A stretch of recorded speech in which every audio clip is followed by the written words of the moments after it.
नमस्कार स्टूडेंट्स, मेरा नाम है कन्हैया सिंह और आप देख रहे हैं स्टडी एनसीईआरटी। आज के इस वीडियो में हम लोग बायोलॉजी के पार्ट 7 सेट के बारे में जानेंगे। तो चलिए आगे बढ़ते हैं। आगे बढ़ने से पहले आप यह जान लें कि इस सेट में हम लोग किसके बारे में जानेंगे? लीवर के बारे में। लीवर के जितने भी इम्पोर्टेंट प्रश्न हैं हम लोग उसके बारे में जानेंगे। तो चलिए आगे बढ़ते हैं। तो पहला प्रश्न है, मानव शरीर का कौन सा ग्लैंड या ग्रंथि सबसे बड़ा ग्लैंड है? सबसे बड़ा ग्लैंड या ग्रंथि है। तो मानव शरीर जो है, ह्यूमन बॉडी, इसमें कौन सा सबसे बड़ा ग्लैंड पाया जाता है? तो इसका ऑप्शन है आपका, पहला है ए लीवर, बी किडनी, सी लंग्स, डी स्किन। तो इसका सही उत्तर है ऑप्शन ए। ऑप्शन ए क्या है? तो ऑप्शन ए है आपका लीवर। लीवर जो है यह आपका सबसे बड़ा ग्लैंड है। और अगर बात की जाए ऑर्गेन की, हमारे ह्यूमन बॉडी के ऑर्गेन की, तो सबसे बड़ा ऑर्गेन हमारा कौन है? स्किन या चमड़ी। तो चलिए इसके बारे में और भी हम लोग जानते हैं। तो देखिए, ये जो लीवर है ये लगभग 1.5 केजी का होता है। ये लगभग कितना किलो का होता है? 1.5 या 1500 ग्राम का होता है। और दूसरा बात ये है आपका, दूसरी बात क्या है कि इस लीवर को टॉक्सिन कन्वर्टर भी कहा जाता है। हमारे बॉडी में टॉक्सिन कन्वर्टर किसे कहा जाता है? तो लीवर को ही हम लोग क्या कहते हैं? Toxin converter. जनरली ये जो लीवर को टॉक्सिन कन्वर्टर इसलिए भी कहा जाता है कि ये ह्यूमन बॉडी में अमोनिया को, ये जो अमोनिया है NH3, इस अमोनिया को ये यूरिया में बदल देता है। यूरिया का फॉर्मूला क्या है? NH2CO NH2।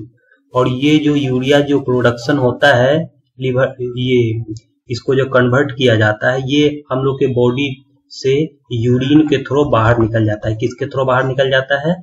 यूरिन के थ्रू यूरिया बाहर निकल जाता है। तो चलिए आगे बढ़ते हैं नेक्स्ट क्वेश्चन में।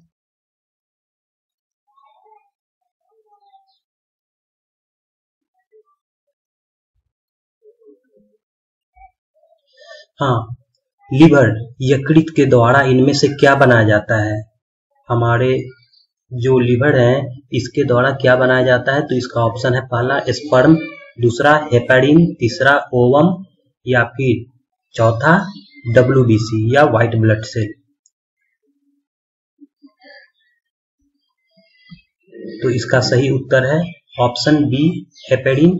तो हम लोगों के लीवर के द्वारा हेपेरिन बनाया जाता है। क्या बनाया जाता है? हेपेरिन। तो आखिर इस हेपेरिन का क्या फंक्शन है? देखिए, इस हेपेरिन का यही फंक्शन है कि यह ब्लड को क्लॉट बॉडी के अंदर ना होने दे। जैसे ह्यूमन बॉडी के अंदर आर्टरी है, वेन्स है, जिसके थ्रू ब्लड जो है पूरे बॉडी में सप्लाई हो रही है, चाहे प्योर ब्लड हो या इम्प्योर ब्लड। तो ये ब्लड फ्लो होते रहता है, बॉडी पार्ट्स में ब्लड फ्लो होते रहता है। लेकिन कहीं ब्लड जो है यहाँ जम जाता है। अगर जम जाए तो बॉडी में क्या होगा? माल फंक्शन शुरू हो जाएगा, डिस्टर्बेंस हो जाएगा और बॉडी हम लोग का क्या हो जाएगा? ह्यूमन बॉडी का डेथ हो जाएगा। तो ये जो हेपेरिन जो सब्सटेंस है, ये जो, तो ये क्या करता है? ब्लड में मिक्स होके इसे ब्लड बॉडी के अंदर जमने से रोकता है। तो इसका सही ऑप्शन है ऑप्शन बी हेपेरिन। अब नेक्स्ट क्वेश्चन, लीवर यकृत के द्वारा शरीर में लगभग 75% कोलेस्ट्रॉल बनाया जाता है। तो यहाँ हम लोग के लीवर के द्वारा 75% कोलेस्ट्रॉल बनाया जाता है और भोजन के द्वारा लगभग 25% कोलेस्ट्रॉल हमें प्राप्त होता है। 75% लीवर से कोलेस्ट्रॉल बनता है बॉडी में, और 25% हम लोग लगभग कहाँ से लेते हैं? फूड से लेते हैं। यदि कोलेस्ट्रॉल की मात्रा ज्यादा हो जाए या कोलेस्ट्रॉल की अधिक मात्रा किसे बंद कर देती है? इसका कहने का मतलब, क्वेश्चन के कहने का मतलब यह है कि अगर कोलेस्ट्रॉल की मात्रा बढ़ जाए बॉडी में तो यह किसे बंद कर देगी? तो इसका ऑप्शन ए क्या है? Pancreas, B duodenum, C coronary vein, या डी कोरोनरी आर्टरी। तो इसका सही आंसर क्या है? Option D, coronary artery. तो कोरोनरी आर्टरी जो है इसमें ब्लॉकेज हो जाता है किसके कारण? कोलेस्ट्रॉल बढ़ने के कारण, जिससे हार्ट अटैक हो जाता है। तो देखिए ये जो हमारा हार्ट है, ये जो क्या है हमारा हार्ट, तो इस हार्ट में हमें जो यहाँ रेड दिखाई पड़ रहा है, यहाँ ये देखिए, ये जो यहाँ ये जो रेड आर्टरी है, ये यहाँ इसी में क्या हो जाता है? ब्लॉकेज हो जाता है। यहाँ क्या हो जाता है? ब्लॉकेज। ये जो आर्टरी हमें दिखाई पड़ रहा है यहाँ, इसमें क्या हो जाता है? ये कोलेस्ट्रॉल बढ़ने के कारण ब्लॉकेज हो जाएगा। तो ये क्या हो जाएगा? ब्लड का ट्रांसपोर्टेशन इधर से नहीं हो पाएगा और यहाँ हार्ट क्या हो जाएगा? हार्ट फेल हो जाएगा। और इस जो कोलेस्ट्रॉल बढ़ने के कारण जो हार्ट फेल हो जाएगा, जो इससे माल फंक्शन हो जाएगा हार्ट में, इस सिचुएशन को हम लोग क्या कहते हैं? एस्थेरोस्क्लेरोसिस कहते हैं। क्या कहते हैं? एस्थेरोस्क्लेरोसिस। कोलेस्ट्रॉल बढ़ जाने के कारण जो आर्टरी ब्लॉकेज हो जाता है, कोरोनरी आर्टरी में जो ब्लॉकेज हो जाती है, तो इसे हम लोग कहते हैं एस्थेरोस्क्लेरोसिस। ये एग्जाम में बहुत बार पूछा गया है।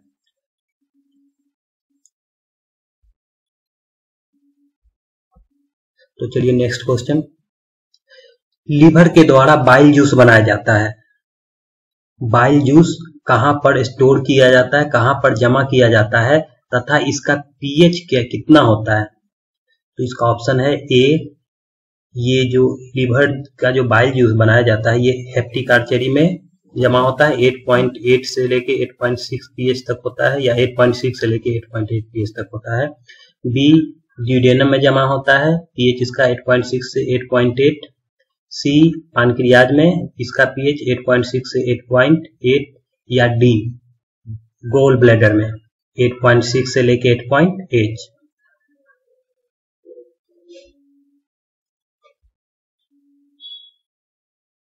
तो इसका सही आंसर है ऑप्शन डी, गोल ब्लैडर में। जो बाइल जूस का जो प्रोडक्शन होता है लीवर में, इसे कहाँ स्टोर किया जाता है? लीवर मतलब यकृत में। तो इसे कहाँ स्टोर किया जाता है? स्टोर किया जाता है इसे गॉल ब्लैडर में। कहाँ स्टोर किया जाता है? गोल ब्लैडर में। और इसका पीएच कितना होता है? 8.6 से लेके 8.8 तक होता है। 8.6 से लेके 8.8 तक लगभग इतना होता है।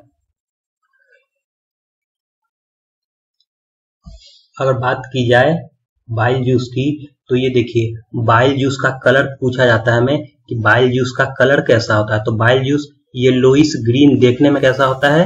Yellowish green. अब देखिए यहाँ दो कलर मिक्स है, एक येलो और दूसरा ग्रीन, जिसे दोनों को मिलाकर येलोइश ग्रीन कहा गया है। तो आखिर ये जो येलो कलर है इस बाइल जूस में, जो येलो कलर है, तो येलो किसके प्रेजेंस के कारण होता है? ये पीला जो है बाइल जूस किसके कारण होता है? तो देखिए ये पीला होता है बाइल जूस बिलीरुबिन के कारण। किसके कारण? बिलीरुबिन के कारण। और हल्का सा इसमें ग्रीनिश कलर है, ये ग्रीन कलर जो है ये किसके कारण होता है? तो ग्रीन कलर होता है ये बिलीवर्डिन के कारण। किसके कारण? बिलीवर्डिन के कारण। अब सबसे इंपॉर्टेंट बात ये है कि ये जो बाइल जूस है, बाइल जूस ये आपका एंजाइम एक्टिवेटर का काम करती है। किसका काम करती है? एंजाइम एक्टिवेटर का।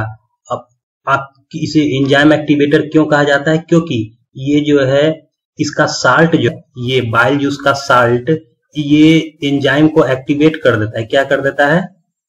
एंजाइम को एक्टिवेट कर देता है। और ये जो नेचर में है बाइल जूस, जो नेचर में है, ये नेचर में क्या होता है? ये नेचर में अल्कलाइन होता है। ऐसे हम लोग पहले देख चुके हैं, क्योंकि इसका पीएच 8.6 से लेके 8.8 तक रहता है। तो अगर जो है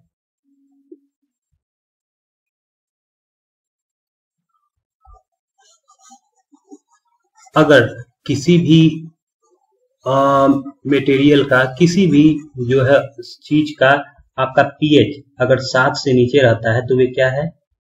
वे है आपका एसिडिक। वे क्या है आपका? एसिडिक। 7 से नीचे है, अगर 7 से अगर नीचे है तो वे जो कोई भी सब्सटेंस 7 से नीचे अगर है तो वह एसिडिक। अम्लीय, वे क्या है, एसिडिक या अम्लीय। और अगर 7 है तो वे तो साल्टी हो ही जाएगा, लेकिन अगर 7 से ज्यादा है, अगर किसी सब्सटेंस का पीएच या किसी मिनरल मटेरियल का पीएच 7 से ज्यादा है तो वे क्या हो जाएगा आपका अल्कलाइन, क्या हो जाएगा अल्कलाइन या फिर क्षारीय। तो हमारा बाइल जूस क्या है नेचर में, तो ये अल्कलाइन है। तो चलिए अब नेक्स्ट क्वेश्चन की ओर बढ़ते हैं। हाँ, तो नेक्स्ट क्वेश्चन ये है कि कोलेस्ट्रॉल और बाइल जूस का अनुपात या रेशियो 1:20 होता है। कोलेस्ट्रॉल और बाइल जूस का अनुपात ये कितना होता है, 1:20 होता है, 1:20 होता है। अगर अनुपात 1:8 हो जाए, अगर कोलेस्ट्रॉल और बाइल जूस का अनुपात 1:8 हो जाए तो क्या होगा, तो ऑप्शन है आपका किडनी फेल, या बी हार्ट अटैक, या सी गॉल ब्लैडर फेल, या D gall stone in gall bladder. तो इसका सही उत्तर है ऑप्शन डी। ऑप्शन डी क्या है, ऑप्शन डी है gall stone in gall bladder. Gall bladder में पथरी हो जाता है। तो नॉर्मली हमारा जो है अनुपात कोलेस्ट्रॉल का और बाइल जूस का 1:20 होता है, लेकिन अगर अनुपात 1:8 हो गया, कोलेस्ट्रॉल और बाइल जूस का अनुपात 1:8 हो गया अगर, तो क्या होगा, हमारे गॉल ब्लैडर में पथरी हो जाएगा। क्या हो जाएगा, गॉल ब्लैडर में स्टोन हो जाएगा। तो चलिए इसे ध्यान से देखते हैं। तो ये है हमारा लीवर। लीवर में किस चीज का प्रोडक्शन हुआ, बाइल का। लीवर में किस चीज का प्रोडक्शन हुआ, बाइल का, बाइल जूस का। अब ये बाइल जूस जो है यहाँ स्टोर होता था, कहाँ स्टोर होता था, यहाँ देखिए,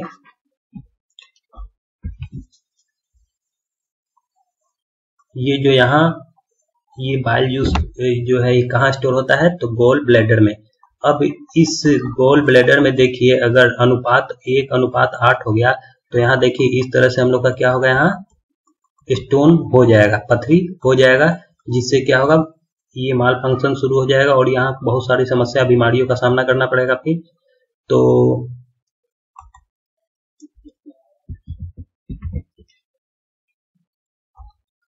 तो यहाँ पर अब जब यहाँ पर हम लोग को गोल ब्लैडर में स्टोन हो जाता है, तो गोल ब्लैडर में स्टोन हो जाने के बाद इस स्टोन को रिमूव करना होता है। इस स्टोन को क्या करना होता है, हटाना होता है।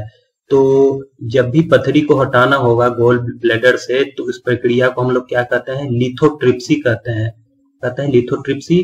गोल ब्लैडर से स्टोन हटाने को, तोड़ के हटाने, ऑपरेशन करके हटाने को, इसको क्या कहते हैं, लिथोट्रिप्सी। अब अगर स्टोन ज्यादा हो जाए, अगर इसमें स्टोन जो है गोल ब्लैडर में बहुत ही ज्यादा हो जाए, तो अब इसको क्या करना होगा, गोल ब्लैडर का ही कुछ पार्ट कट करना होगा। क्या करना होगा, कट करना होगा। तो इस प्रोसेस को क्या कहते हैं, कोलेसिस्टेक्टोमी कहते हैं। क्या कहते हैं, कोलेसिस्टेक्टोमी। मतलब गोल ब्लैडर को काट कर, गोल ब्लैडर को कट कर क्या स्टोन को हटाने की प्रक्रिया को क्या कहते हैं, प्रोसेस को क्या कहते हैं, कोलेसिस्टेक्टोमी कहा जाता है।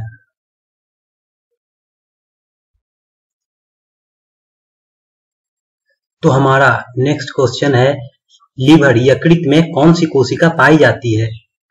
Option A glial cell, option B nephron, option C neuron, या ऑप्शन डी कफर सेल। तो इसका सही ऑप्शन उत्तर है option D Kupffer cell. Kupffer cell जो है ये लीवर में पाई जाती है। और कफर सेल जो है आपका, कफर सेल ये फैगोसाइटिक नेचर में होती है। कैसे नेचर में होती है, फैगोसाइटिक। अब फैगोसाइटिक कहने का मतलब है ये पैरासाइटिक रिमूवल होती है। क्या होती है, पैरासाइटिक रिमूवल। अब मोस्ट इंपोर्टेंट बात, एक लास्ट बात यह है कि लीवर जो है हमारे बॉडी में ये रीजनरेटिंग ऑर्गन है। क्या है, रीजेनरेटिंग, अब रीजेनरेटिंग कहने का मतलब ये है कि अगर इसका 25% जो कुछ भाग है अगर इसे डैमेज हो गया तो ये 25% रीजेनरेट हो सकती है 8 से 10 दिन में। कितने दिन में? 8 से 10 या लमसम इसी के आसपास रीजेनरेट हो जाती है कुछ भाग इसकी। तो इसीलिए लीवर को रीजेनरेट ऑर्गन ह्यूमन में है।